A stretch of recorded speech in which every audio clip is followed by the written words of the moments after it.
दोस्तों, बांग्लादेश में शेख हसीना का तख्ता पलट हुए एक हफ्ता हो गया है, लेकिन तब से अब तक बांग्लादेशी हिंदुओं के खिलाफ हिंसा रुकने का नाम ही नहीं ले रही। उनके घरों को जलाया जा रहा है, उनकी दुकानों को लूटा जा रहा है, हिंदू महिलाओं के साथ दुष्कर्म हो रहे हैं, हिंदू मंदिरों में आग लगाई जा रही है, आर्मी भी लोगों तक नहीं पहुंच रही है, पुलिस किनारे होकर बस तमाशा दिख रही है। बांग्लादेश की इन 1 करोड़ 30 लाख हिंदुओं की सुनने वाला कोई नहीं है।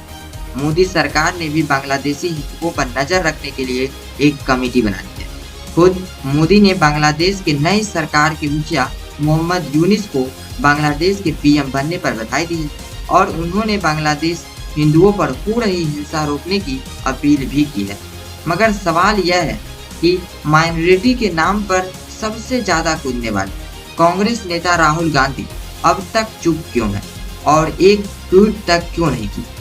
ओवैसी के सपोर्टर्स खुलेआम बोल रहे हैं, बांग्लादेशी हिंदुओं के खिलाफ हो रही हिंसा से हमें क्या लेना देना, हमें तो अपने देश के बारे में सोचना है, हमें दूसरे देशों से क्या लेना देना। यूएन से लेकर कनाडा, अमेरिका और यूरोप की सांसद भी इस हिंसा पर आवाज उठा चुके हैं, मगर भारत में एक ऐसा सेक्शन भी है जो इस मामले में अब तक चुप बैठा है, क्योंकि इन्हें लगता है कि अगर हमने बांग्लादेशी हिंदुओं के खिलाफ हो रही वायलेंस पर कुछ बोला तो उससे भारत में उनका वोट बैंक नाराज हो जाएगा, और अगर हमने बांग्लादेश पर कुछ बोल दिया तो उससे यह भी सत्य साबित न हो जाए कि भारत के हर एक मुस्लिम पड़ोसी देश में हिंदुओं पर जुल्म हो रहा है।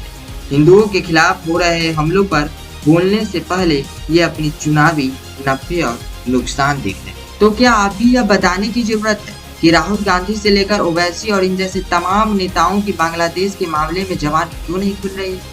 राहुल हो या बाकी नेता, ये लोग बांग्लादेशी हिंदुओं पर क्यों कुछ नहीं बोलते?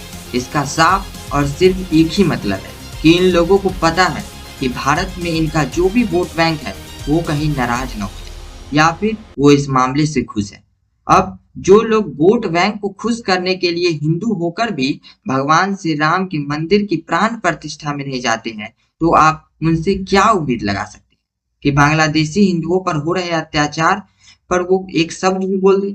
अगर वही भारत सरकार इन लोगों के लिए कोई फैसला लेता है और यही भारत सरकार अगर आउट ऑफ द वे जाकर इन लोगों की मदद करता है और भारत में अगर शरण दे देता है, तो यही लोग आगे जाकर भारत सरकार पर सवाल भी खड़ा करना शुरू कर देंगे और कहेंगे कि मोदी सरकार अपने देश में युवाओं को तो रोजगार दे ही नहीं सकते, अपने देश को तो खुश कर ही नहीं सकते, लेकिन दूसरे लोगों को लाकर यहाँ भीड़ जरूर लगा रहे हैं।